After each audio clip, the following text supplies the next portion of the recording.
n'uwumva ibyo umugabo witwa Magashi ufite Magashi TV uburyo yamudescribinze nabi cyane. Avuga ko doctorate atazi niyo yayikuye, avuga ko ngo akorana n'interahamwe na perezida w'u Burundi yari inshuti ye, avuga ibintu byinshi. So ntabwo rero numva ko icya mbere cyo ari mu mashuri, ari mu mafaranga, ari mu bwenge, ntabwo wagiranya Magashi na Rusa. Zero. Rusa ari hejuru. Kuko igihugu wagiciye muri humye ukakijijisha, ukabona amahirwe yo kwambara karuvate, ukabona amahirwe yo gufata mikoro, ukabona amahirwe yo guhagarara imbere ya perezida wa repubulika, ugasoma disikuru ndende, ukiyoberanya, ukabaho ukunda igihugu. Ntabwo ariyo definisiyo mbiboneramo jyewe. Kandi hari benshi bagikundira inyungu bagikuramo. Ubundi umuntu ukunda igihugu ntabwo agikundira inyungu agikuramo. Ntabwo nakunda igihugu kuko ndi meya w'akarere, ntabwo nakunda igihugu kuko ndi deje ahantu. Umunsi ntazaba ndi deje ubwo sinzagikunda. Nkabwira abaturage ukuntu tugomba gukunda igihugu kuko nzi ko nahawe imodoka yo kugendamo, nahawe ububasha bwo gukira, nkavuga ko ariko gukunda igihugu. Ariko mbere yuko mpabwa ubwo bubasha nkaba nari ncicutse. Impunze kubibona no mu Rwanda no muri aba bayobozi bacu, ukajya kubona ukanafora muri umuntu abaye umuyobozi, niwe utangiye kwigisha abantu gukunda igihugu icyo ari cyo, kubera yuko yabonye rampusamu, kubera yuko yabonye imodoka yo kugendamo, akabwira abantu ko akunda igihugu.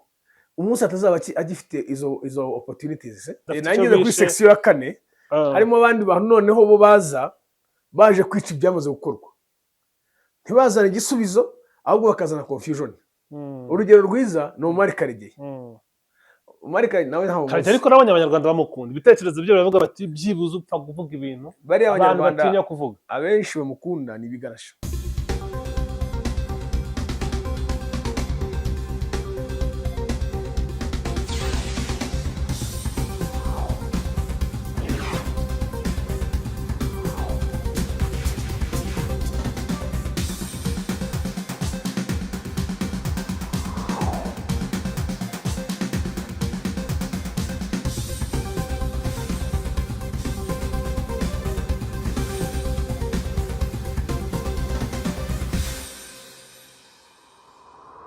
Amahoro y'Imana bane namwe bakunzi ba One Nation Radio, Radio Diaspora y'u Rwanda, ijwi rya diaspora y'u Rwanda. Turi kumwe na Innocent Habumugisha n'umusesenguzi wacu tubana umunsi ku munsi. Innocent, ni by'agaciro gakomeye kubana nawe. Urakoze cyane Bwana Abdul kongera kunyakira hano kuri One Nation Radio. Nishimiye kubana namwe, meze neza. Harashize yaciye iminsi tutongera kuha bagenzi bacu imiriro, ariko ubu tugiye kongera tumanura imiriro itandukanye. Nongera mfatiraho gusuhuza abakunzi ba One Nation Radio, Diaspora, Voice of Diaspora, aho muherereye hose muri diaspora, Amerika, Canada, Europe, Australia no mu bihugu bya Afrika. Turabasuje cyane kandi turabakunda. Mwajya mudukurikirana ku biganiro byacu, yaba ari hano kuri Diaspora, One Nation Radio ndetse no kuri The Chapters TV. Hose muzamusangaho imiriro yaka, kandi twiteguye kubaha imiriro ku gihe. Cyane uragero muri iyi minsi wari uhuze uri gukusanya amakuru muri za Kagoma zawe. Mba nohereje za Kagoma, ubwo iyo zije ngomba kubanza kukiyaza nkayajonjora nkareba neza. Yego. Hanyuma reka tuganire tudaseserezanya, tureba icyashaka ibisubizo. Hari ibiganiro bijya biba, abantu bagatanga ibitekerezo, nyuma tukabona bantu batanze ibitekerezo, hari abantu baje nabo bakabatangaho ibindi bitekerezo, bakabatangaho n'amakuru yewe yandi yegeye imbere ku bijyanye n'ubuzima bwabo bwa buri munsi. Twabiganiriyeho mu minsi ishize na Yves Nkuyemuruge tuvuga ku bya Sadati, Rusa ndetse na Karegeya, ariko haracyari gusohoka ibindi. Urabona ko bantu baracyari kubivugaho cyane. Mu minsi mike nibwo numvaga Dr. Rusa asa nkongera kugira icyo abivugaho ku byo yari yatangaje, avuga ko nta bice ko wigeze yaka u Rwanda, bisobanura muri filozofi ze zijyanye hanini n'ibyo asoma ndetse n'ibyazi, kuko Dr. Rusa ni umudokiteri, ni umuntu ufite PhD. Ariko reaction igeze kuri ruriya rwego, wowe ubivugaho iki ku buryo bishobora kuba birimo n'ibisubizo biza bisesereza abantu, cyane cyane nka Dr. Rusa? Hari byinshi bamubwiye bimusesereza, ese ibyo yavuze birangana n'ibyo yabwiwe? Urakoze cyane. Iki kibazo cyawe numvise ari kirekire, ndagisubiza mu bipande bitanu, 5 sections. muri section ya mbere reka mbanze mvuge ko burya iyo uje imbere ya kamera ukaza kuri icyo bita ku mihanda, kuri iyi mihanda, kuri social media, kuri YouTube, kuri Twitter, kuri Facebook cyangwa kuri TikTok, ubundi uza witeguye ibintu bibiri. Hari ubwo abantu bazashima ibyo ukora, hari n'abatazabishima gutera amabuye. So iyo umuntu afashe umwanzuro wo kwicara imbere ya kamera, tayari ubuzi neza ko uzaterwa amabuye kandi ugomba kubyakira. So ntekereza ko rero kuba barateye Dr. Rusa amabuye, aba yamuteye turaza kubagarukaho n'uburyo bayamuteyemo. Ibyo ni ibintu mbere ko Dr. Rusa wenda yaba yaricaye imbere ya kamera cyangwa igihe amaze ahicara abizi ko amabuye aterwa. Amabuye twaratewe n'abandi bose bagiye baterwa, urabizi ko umuntu uba kuri iyi mihanda. So icyo rero cyo kigomba, iyo section igomba kuba clear ko iyo wiyemeje kuza kuri iyi mihanda uba wiyemeje n'ubundi kuza gutera amabuye. Twagiye tubona abo bita ngo nimbari ba big energy n'abandi mu gihe cyashize baterana amabuye akomeye. Kubera iki? Kubera ko kuri YouTube cyangwa izi social media platforms harimo ibiryo, harimo amayuda. Iyo hajemo amayuda rero bagatangira guhanganira za subscription, bagatangira guhanganira za views na za content, hatangira kuzamo jajarusi.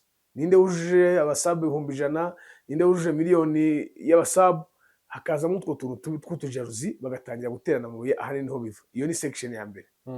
Section ya kabiri, ntabwo nemeranya n'abantu bataka abantu kuri za social media cyangwa kuri za YouTube na Facebook. Ari nayo mpamvu igihe ntajya mbikora, ntabwo mbibona nk'indangagaciro nziza, aho wataka umuntu ukamwataka mu buzima bwe bwite directly. Ubuzima bwe bwite directly ugatangira kuvuga ngo ararwaye, yatandukanye n'umugore, yagize ate ibintu byinshi bitandukanye. Ubwo ndashingiye icyo nkivuze, nshingiye kuri bamwe mu bantu bateye amabuye Dr. Rusa.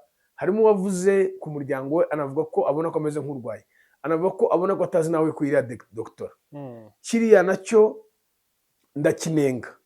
Ntabwo nimba tugiye kwatakana, ataka ibyo navuze bijyanye na content, wo kwataka personal life yanjye kuko ntacyo umariye abanyarwanda. Cyo ni icyambere.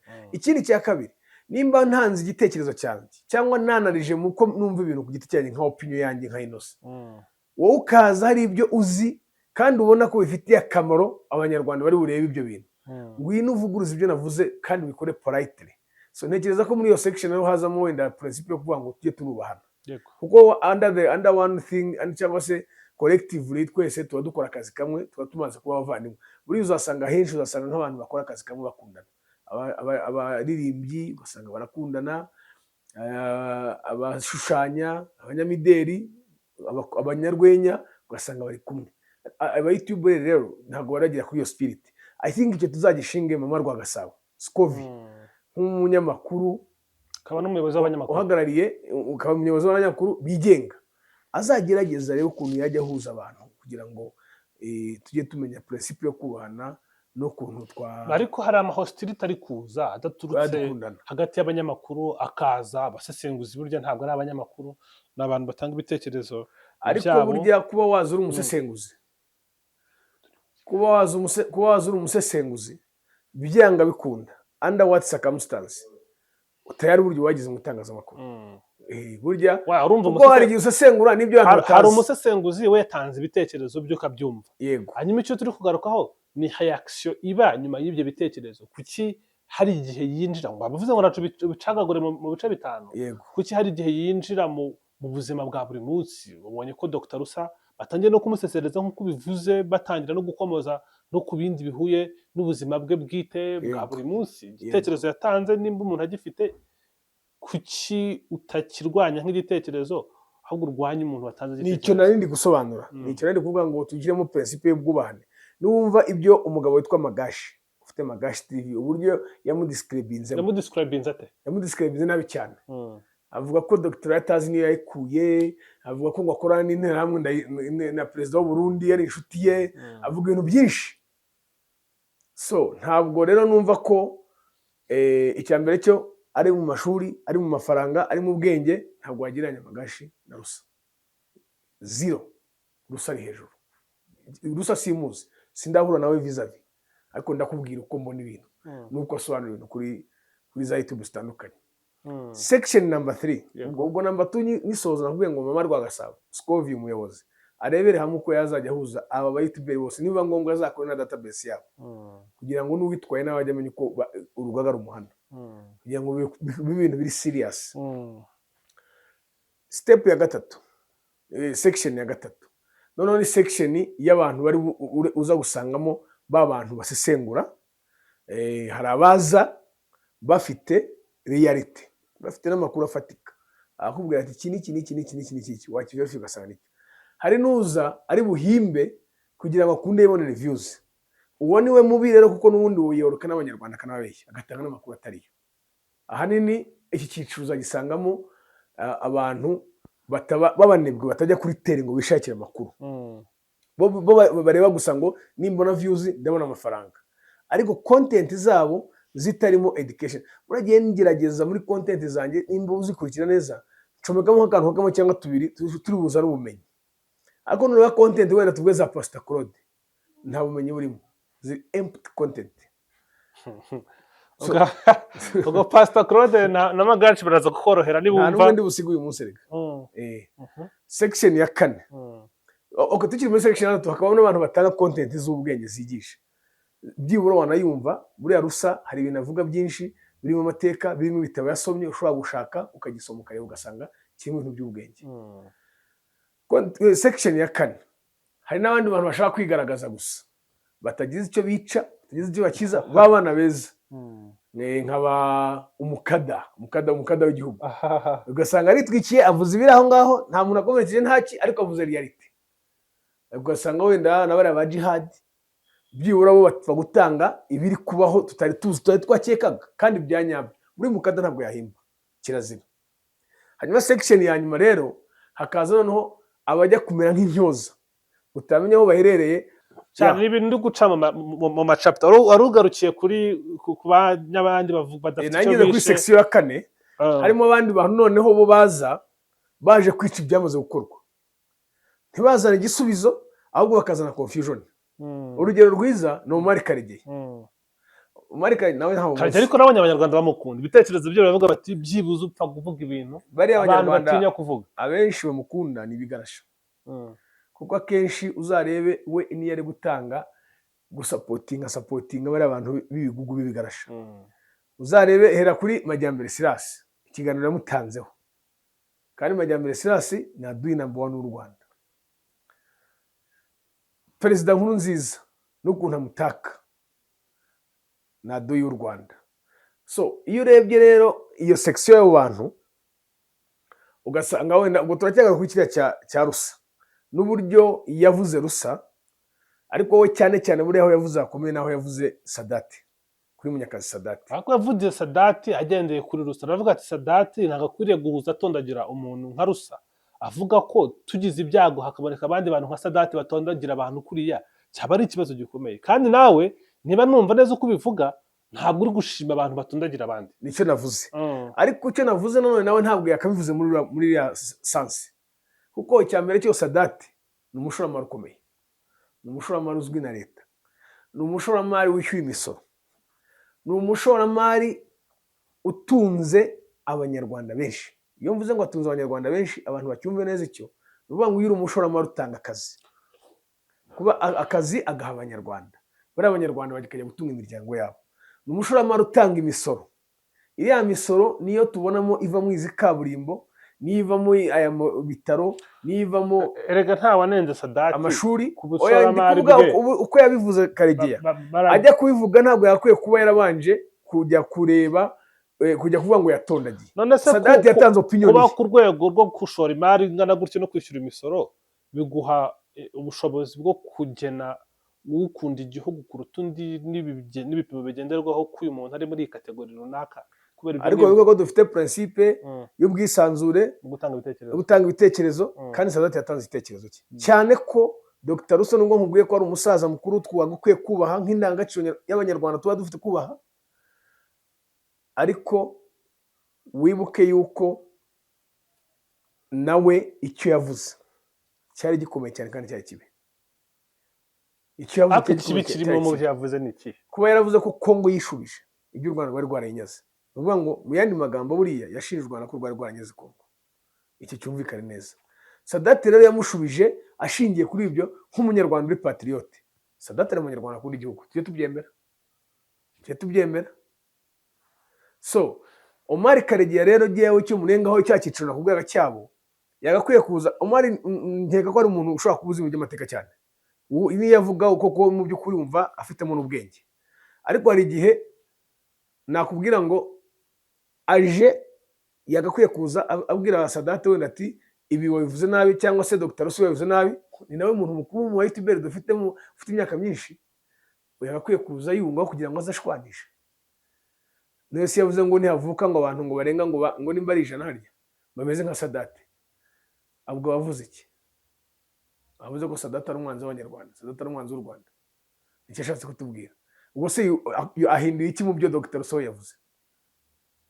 Ni icyo cyiciro nakubwiraga. So rero niyo urebye n'abantu arengera ubwabo ahanini uzasangamo ikibazo gikomeye. Icyiciro cya gatanu ni icyo abantu bavuze bimire nk'abajistoma, babandi bazi bashatse kwigira smart cyane, ko bumva ibintu, ko bazi ibintu. Abo turabagira benshi, ugasanga ahagaze hariya arashaka kudusobanurira amateka uko u Rwanda byagenze, aho ariko nibe nabo byibura arasobanura, ariko ntuze kumucalenjinga. Byibura we akubwira ibintu, wenda urugero ndaguha urugero rw'undi muntu witwa Innocent Sanzabera, uramuzi? Yivugira amateka ye kuva muri 200 ngo yanditse ibitabo 127. Ntacyo yica ntacyo kiza, abisobanura uko abyumva kandi ntawe umucalenjinga. Ikiza cyo gatanga n'ingero. Sake mu bambiro rero nazo mu kiganiro atanze ngo buriya ngo nahantu bajya kubambira abantu. Ubwo ngo mani bana navuga ngo ni mu bambiro. So kiriya cyiciro cya gatanu cyo ntacyo kiba gitwaye. Rero noneho ngaruka ku cyo warubajije nyamukuru ngo maze kuko ibiya byiciro by'abantu section 5 mbona ku bantu bari kuri YouTube. Dr. Rusi yatanze ikiganiro, atanga cyo navuga ngo ni ibitekerezo bye, atanga amakuru afite yuko imipaka byagenze n'izo ntambara sinzi n'abantu barabyumvise. Ariko se ninde wari kuza kuvuga ngo ibyo yavuze si byo? Natwereka ibyanyabyo aho kugira ngo uzumutera amabuye. Ari cyo nanenze. Ariyo mpamvu navuze ngo tugomba kugira principe yo kubahana. Ariko ikindi kuri YouTube akenshi bacungaho umuntu anyereye bagahita bahabyaza umusaruro, content zikaba zirabonetse, bakataka mu buryo butandukanye bwose, bagashaka views. Ariko mu gushaka za views tukirengagiza ko turi kuroga Abanyarwanda.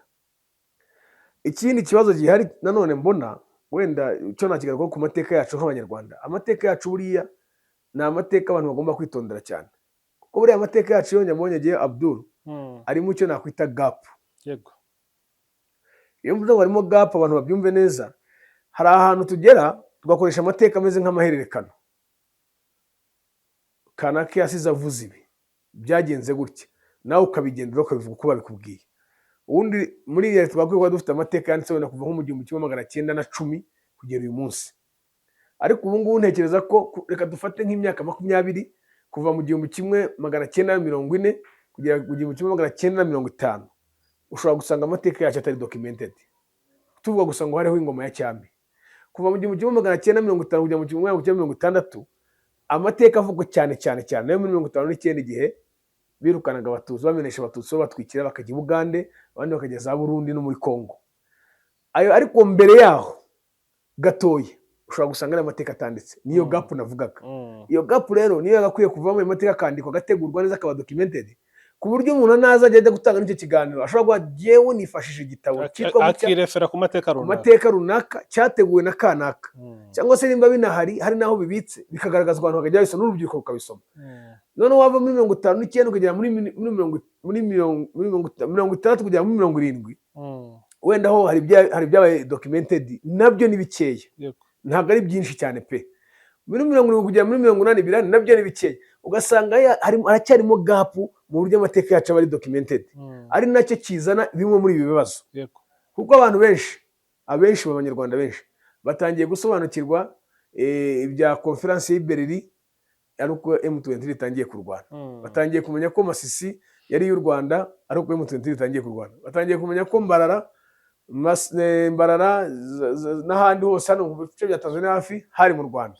Batangiye kumva uko byagenze, Abadage ko bagiye n'Ababiligi ko bagiye bakata. Abenshi babyumvise gutyo gusa, nta n'uwabana basobanurira wenda ngo Ubugande bwagitakajwe muri uyu mwaka, Tanzania itakazwa muri uyu mwaka, Kongo itakazwa muri uyu mwaka, bigenze gutya binyuze muri izi nzira, n'ababivuga bakabivuga babizi. Ejo cyangwa ejo bundi umuntu azabyuka yongera atubwira andi tuyakire uko yatubwiye, kuko ntabwo ari documented ngo tujye tumenya aho tuyasanga cyangwa tunasume tunayamenye. Yego. Hanyuma tugarutse ku byo Rusa yavuze, avuga ko nta bicu u Rwanda rwambuye Kongo ahubwo yabyisubije, ashingiye hanini kuri ibyo warugarutse by'inama ya Berlin. U Rwanda kera rwari rwa Gasabo, ni igihugu tutagereranya. Hari umwarimu witwigishaga kera, twari dufite indirimbo ati u Rwanda rwa mbere na mbere, kari agahugu gato wagereranya nk'umurenge umwe. Rugenda rwaguka mu myaka y'amakonke turayizi, bigera ku mwami Kigeli wa kane Rwabugiri, niwe mwami burya wa nyuma waguye u Rwanda. Aragenda agira iyo yose wavugaga hafi kuzarwica Nzigera Edouard, kugenda ibyo bice byose byo mu burasirazuba bwa Repubulika ya Demokarasi ya Kongo byari u Rwanda, ariko byari ibice byo kwagura. Rusa bashingira ku iki avuga ko bitari u Rwanda, kandi hari n'igihe runaka cyageze wenda Umutara utari u Rwanda, hari igihe cyageze Ruhengeri itari u Rwanda, hari igihe cyageze Gitarama itari u Rwanda, hose hagenda haguka. Nimba haragutse hakagera aho ngaho, kuki atabyemera nka fact y'amateka, agashaka kuzana controversy iyo ngiyo? Cyangwa hari izindi gahunda afite agenderaho avuga ko kubera ko u Rwanda n'ubundi rwo rwarahafashe ku ngufu mu gihe cya cyami, ari cyo cyashingira avuga ko hatari u Rwanda? Ngira ngo n'ubundi igisubizo kirasa n'ibyo umaze kuvuga, n'ibyo nakubwiraga. Kubona iko mbibona ngewe nka Innocent, mu mateka yacu harimo gap ya documentation. Ushobora gusanga rero nawe ajya kuyiga cyangwa kuyasoma yarageze aho iyo gap ikamugonga, noneho akifashisha y'amateka nakubwiye ngo dukoresha y'amahererekano from generation to generation. Ugasanga wenda ibintu byabaga mu Rwanda muri mu 1920 abapadiri b'abazungu bagera, hari abantu bari bivugwa babibwira mu 1930 barabahereza, niyo mvuzo nyise amahererekano. Mu 1930 nabo bivuze ko byari bibagiye mu 1940. Kwa kundi ugenda yohererekanya rero buriya hahitaza mu byo twita distortion. Yego. Inkuru nguhaye akakanya ngiye nkubwiye inkuru, nawe ukagenda ukayishyira mu cambuzi, ntabwo izagenda ngo ugere Kacyiru uko twagiye tuyihererekanya. Inkuru mbarirano Ni inkuru mbarirano, Umunyarwanda arabivuze. Yego. So rero nicyo nkubwira, no kuvuga ngo mu yandi magambo ushobora gusanga Rusa yari ari amakuru yabariwe, hakahitazamo cya kintu nakubwiye cya gap, kigatuma nawe yasobanura nabi, bikaba bimusobanura uko ari se n'ibitekerezo by'aho bishingiye kuhuza amarangamutima n'abatifuriza neza u Rwanda. Icyo nicyo navuze, kuba umuntu yavuga ngo naguhaye n'ingero z'ababivuze, yavuga ngo ni inshuti Ndayishimiye, bihuriye hehe? Ese abizanye uyu munsi kuko ari icyo yavuze? Kuba umuntu yavuga ngo Dr. Ntazo yayikuye kandi ataramwigisha cyangwa ataramwigiye, nacyo nkumva ko gitandukanye n'icyo nakwita indangagaciro z'umunyarwanda, kubera yuko hari ibyo twagiye twigishwa, ntugasuzugure, ntukubahe, ibyo murabizi mwese. Dr. Rusa ibyo yavuze ntabwo bimudescribe ko ari iyo mitekerereze ye, ni opinion ku kiganiro kimwe. Dr. Rusa afite ibindi biganiro byinshi yakoze, ntabuze nk'ibiganiro 100 afite muri uru Rwanda, muri izi YouTube zose. Nanjye ngiri kubabwira twakoranye ibiganiro byinshi. Yego. Ufashe bya biganiro bya Dr. Rusa byose yakoze ukashyira ku mibare, ikiganiro kimwe akaba ari cyakotoyemo, gukotora byo bibaho nk'uko nanjye nagikora nkakotora, turanakotora buri gihe, agakotora wenda rimwe, ntabwo yabivuze ko icyo kiganiro kimwe cyakimugira umuntu mubi. Ntabwo yabivuze yuko wenda imitekerereze ye atekereza nk'interahamwe cyangwa se nk'abarwanya igihugu, kandi hari ibindi bintu byinshi yagize gute yasobanuye. Kandi ucunga ubusesenguzi bwa Dr. Rusa buriya bose genda bakurikira kumva imitekerereze yabo. Ni umuntu wirinda kuza muri politike y'u Rwanda cyangwa no mu karere, akenshi uzucunge yigira mu bazungu, abayibereye muri Amerika, muri Europe, muri Ukraine, akenshi nibyo binakomozaho cyane, cyangwa muri politike ya Afrika. Ntabwo rero umuntu nkuriya biragoye kumucira urubanza ngo aratekereza ate, atandukanye na Karegeya we ubikubwira direct, agafata Karegeya kompara, arakompara Sadate na Rusa, arakompara Sadate na Silas Majyambere, ari nacyo kintu kituma Karegeya abantu bamwibazaho bati ko Silas Majyambere tuzi uko yasohotse u Rwanda, tuzi uko yagiye, none aje kumuvuga neza, baba bafitanye kijya gusa n'icyo warumbajije, byaba byerekana ko akora n'abantu bari hanze b'interahamwe, byaba bivuze yuko se nawe atekereza nkazo cyangwa za sapoti. Hajeho noneho kesi ya Rusa, urumva ko Rusa Magashi yamaze kumusanisha kumugira inshuti ya Perezida Ndayishimiye. Ayo makuru ntago twayagaya cyangwa tuyatesha agaciro ko ntitubizi, wasanga ibyo Magashi yavuze ari byo cyangwa atari byo. Ese bibaye ari byo, ari inshuti ya Ndayishimiye, Ndayishimiye ashaka gutera igihugu cy'u Rwanda kandi Karegeya akaba ari kweza Dr. Rusa, cyo ni cyaba ari ikibazo. None Dr. Karegeya yaguye muri ka gatebo ko kweza interahamwe. So nicyo nahereho kare nkubwira. Rero ikiganiro kimwe ntabwo kigomba kumukondeminga, kumugira kondemu, igicibwa. Yasohoye n'ibindi nyuma asobanura opinion ye.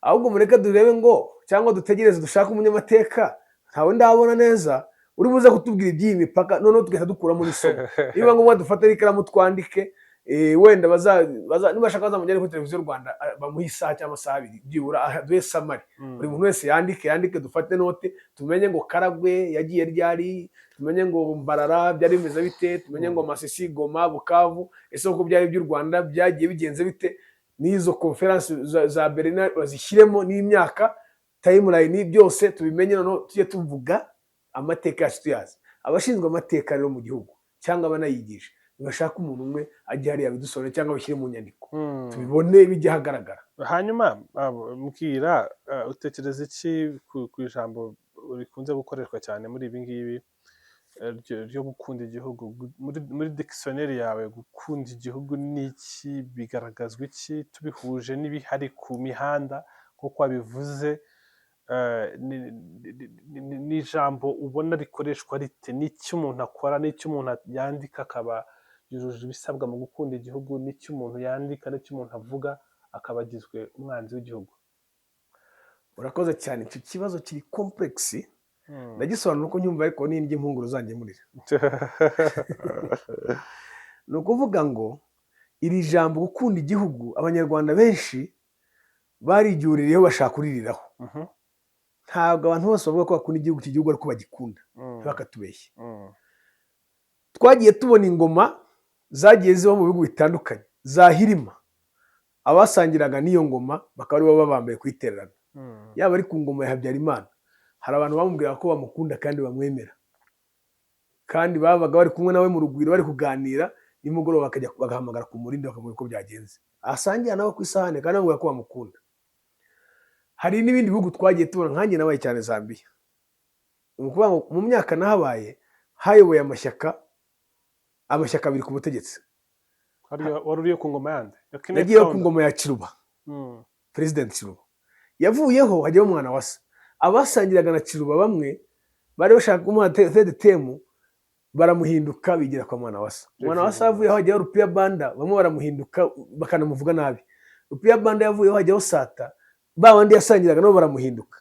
So gukunda igihugu rero cyashaza kubwira, ntabwo uzavuga ngo kunza igihugu kuko igihugu wagiciye muri humye ukakijijisha, ukabona amahirwe yo kwambara karuvate, ukabona amahirwe yo gufata mikoro, ukabona amahirwe yo guhagarara imbere ya Perezida wa Repubulika ugasoma disikuru ndende, ukiyoberanya ukaba ukunda igihugu. Ntabwo ariyo definition mbiboneramo jyewe, kandi hari benshi bagikundira inyungu bagikuramo. Ubundi umuntu ukunda igihugu ntabwo agikundira inyungu agikuramo. Ntabwo nakunda igihugu kuko ndi meya w'akarere, ntabwo nakunda igihugu kuko ndi deje ahantu. Umunsi ntazaba ndi deje ubwo sinzagikunda. Nkabwira abaturage ukuntu tugomba gukunda igihugu kuko nzi ko nahawe imodoka yo kugendamo, nahawe ububasha bwo gukira, nkavuga ko ariko gukunda igihugu. Ariko mbere yuko mpabwa ububasha nkaba nari ncicutse. Impunze kubibona no mu Rwanda no muri aba bayobozi bacu, ukajya kubona ukanafora muri umuntu abaye umuyobozi, niwe utangiye kwigisha abantu gukunda igihugu icyo ari cyo, kubera yuko yabonye rampsam, kubera yuko yabonye imodoka yo kugendamo, akabwira abantu ko akunda igihugu. umunsi atazaba agifite izo opportunities. So, definition yo gukunda igihugu rero umuntu ukunda igihugu nyakunda igihugu ntabwo ari umuntu uzajya kubigaragariza kuri Twitter, kujya gupyinagaza abantu kuri Twitter, ntabwo ari umuntu uzajya gupyinagaza abantu kuri YouTube, ntabwo ari umuntu uzajya gupyinagaza abantu kuri Facebook, ntabwo ari umuntu uzajya kubeshyira abantu mu nzego zitandukanye ngo upyinagaze umuntu atuma burara ngo niwe ukunda igihugu abandi baracyanga cyangwa barakirwanya. No, that's not true. Ukunda igihugu ni ibikorwa byawe ukora naho nta muntu uri kukureba bifitiye akamaro igihugu. Dufite abanyarwanda benshi hano muri uru Rwanda bakora ibikorwa byiza ntawe ubareba, atari ukuvuga ngo bakorere ku jisho wenda ngo kuko perezida yamubonye cyangwa ndi buvuge kuri YouTube perezida bimenye cyangwa minisitiri runaka bimenye cyangwa umukuru w'ingabo bimenye cyangwa umukuru wa polisi bimenye cyangwa generali runaka bimenye ngo nibwo gukunda igihugu. Hari abantu bakora ibintu mu buryo buri silently kandi bifasha iki gihugu cyane, baba ari muri diaspora, baba ari hano mu Rwanda, bikorera ibintu byabo smart, nta muntu ubutaje, nta muntu barwanye nawe, kandi igihugu cyacu kigatera imbere. Ntabwo iki gihugu cyacu cyaba kimeze gutya, cyaba gitera imbere gutya kidafite abantu bagikunda. Ariko ibibazo gihura nabyo biterwa n'abareba cyanga, bareba kibeshye ko bagikunda bakakica muri humwe.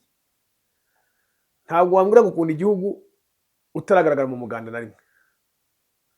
Cyakoze bakubwira ngo hari buze minisitiri cyangwa meya cyangwa nyakubahwa perezida wa repubulika yibuze, ukaba ari wowe ufite isuka imbere ya kamera, uwo muntu ntabwo akunda igihugu. aba yiyerekana abantu bakunda kwiyerekana. Ntabwo wambwira ngo ukunda igihugu utaragurira n'umuturage utishoboye mituweli. Kugira ngo utange mituweli nuko uhamagaza za kamera bati Innocent atanze mituweli z'abaturage 1000, bagakoma amashyi amafoto akagenda.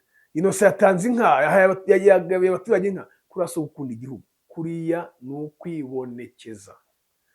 Kugira ngo wowe ukunda igihugu nuko uzajya imbere ya kamera ugasobanura amateka y'umuntu utanumva, ugasobanura ibyo utanumva, bagakoma amashyi ngo uriya muntu azi gukora ubushakashatsi ngo avuze ibintu bya nyabyo, kandi ababizi babenda bakanabipfobya. Kurasa gukunda igihugu ntabwo ari kuba umwere. Ukunda igihugu cyawe kigomba kuba kikuri ku mutima. Wanagitekereza cyangwa wana n'umuntu ashatse guteraho ibuye n'umutima wawe ugakomereka.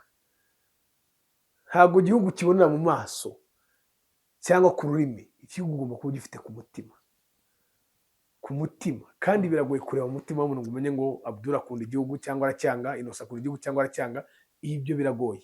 Wabibonera mu bikorwa by'umuntu, mu myitwarire y'umuntu, nuko umuntu ashaka kudefanda igihugu. Umuntu ashobora no kuzana imbere kamera gutya akavuga ibintu byiza, ariko nakakubwira ngo ninde wabigutumye. Wa undi kubaza ngo ninde wabigutumye, akashaka kubona ko ari gukunda igihugu kurusha wari kubivuga. Ibyo bibaho. So rero principe yo gukunda igihugu abantu bagomba kwiyumva neza cyane. Ari naho gihe ntekereza ko nuko mbibona gukunda igihugu ntabwo tugomba kubyiga dukuze. Ni ihame ngira ngo wenda Minadike na REB bazabishyire muri curriculum y'amashuri abanza primaire. Umwana agomba gutangira muri P1 kwanza muri materineri azi indangagaciro z'igihugu, agatangira kugikunda akiri umwana mutoya. Azarinda kura igihugu agikunda gifite ku mutima. Nufata umuntu ufite imyaka 40 ugatangira kumugisha ndi umunyarwanda, ntibishobora kumujyamo, uriya yarononekaye. Niyo mpamvu nureba aba bana baturuka muri FDLR, hari abaturuka bavuye mu Rwanda bajyayo, si uko bose bahunze muri 1994. Hari abavuye hano mu Rwanda muri 10 years ago, 8 years ago bajya mu hariya. Umuntu muri nimba ni igipimo cyiza kikwereka aho tugeze naho duhagaze. Nimba tugifite umuntu ukubwira ngo genda navuye hano mu Rwanda njya kubakora muri FDLR cyangwa muri FRN, igihugu kimaze kwishyurira amashuri, igihugu cyarakufashakiye na za mituweli, wenda iwanyu barabahaye n'inka muri gira inka y'Umunyarwanda program, mwaravuye muri bye bye nyakatsi, ukongera ugatekereza kujya muri FDLR, itari ubwo tuba tugifite muri masita yazakunda igihugu.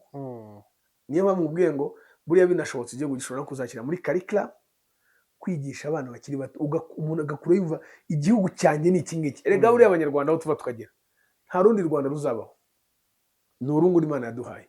Ari niyo mpamvu tugomba gukora ibyo dushoboye tukarurinda ntiturutakaze, tukanarukunda. Ese ubundi niwanga u Rwanda uzakunda iki? Uranga u Rwanda ujye gukunda Zaire, ujye gukunda Zambia, ujye gukunda Ubufaransa, ujye gukunda Ububiligi, ujye gukunda Amerika? Ni uko wakwigira kose. Niba uri muri Amerika ukora mu biro bya Trump, ariko ufite uruhu rw'umukara, ufite ubwoko bw'umunyarwanda, uzahora uri umunyarwanda, kuko ntabwo ushobora gufata ingurube ngo uyigire inka, ntabwo ushobora gufata inkoko ngo uyigire imbata. Uri umunyarwanda, uri umunyarwanda, uri umukongomani, umukongomani. Niyo mpamvu rero iyo umaze kumenya identity yawe ko genda umunyarwanda, I belong to Rwanda. Nyamara buriya hari abadiaspora batajya bigaragaza no ku makamera, akora hariya ariko agatima kari iwabo, ugasanga yubatse za aparitoma, yaguze amazu, yagize ate, mituweli ntabura kuyitanga, ariko ntabwo yajya imbere ya kamera. Uriya ni umuntu ukunda igihugu, uriya bakunda igihugu 100%. Atandukanye n'uza kuvuga ngo naguze inzu muri Amerika ngo ya miliyari. Inzu ya muri Amerika ya miliyoni y'idolari atari iwanyu, wafashe miliyoni y'idolari isuka ishora iwanyu mu gihugu, ubwo uba batarakunda igihugu. Rero kugira ngo uzamenye umuntu ukunda igihugu, uzareba ibikorwa byo mu yandi magambo, usoza kuri icyo ngicyo. Ibikorwa bye akora nibyo bizakoreka umuntu ukunda igihugu. Hanyuma mu gusoza, igitekerezo cyawe ni ikihe kuri Sadat Rusa na Karegeya n'umurongo ukwiriye gufatwa tugana imbere tuvanamo ibibazo, kuko iki gihugu kiri sensitive, cyanyuzwemo n'ibintu bikomeye cyane n'amateka atoroshye? Igitekerezo cyanjye, kuko bose ari abantu bakuru kandi bakaba bakomeresenyije mu ruhame, uko biri kose ntabwo Rusa yatatse cyane nk'uko abandi batatse. Buriya Sadat boss yatatse Rusa kandi amurusha imyaka. Karegeya nawe haziye ntacyo yaje gukemura, yataka Sadat. Nk'abantu bakuru bazi neza ko hari urubyiruko rubakurikira kuri za YouTube zitandukanye, bagomba kugira icyo babigiraho, bagomba gushakana bakicara hamwe bakanywa cup of coffee bakiyunga, kuko igihugu cyacu twakibonyemo urugero rwiza, cyangwa se igisobanuro gikomeye cy'icyo ubwiyunge n'ubumwe bivuga. Kangushimire cyane. Urakoze cyane.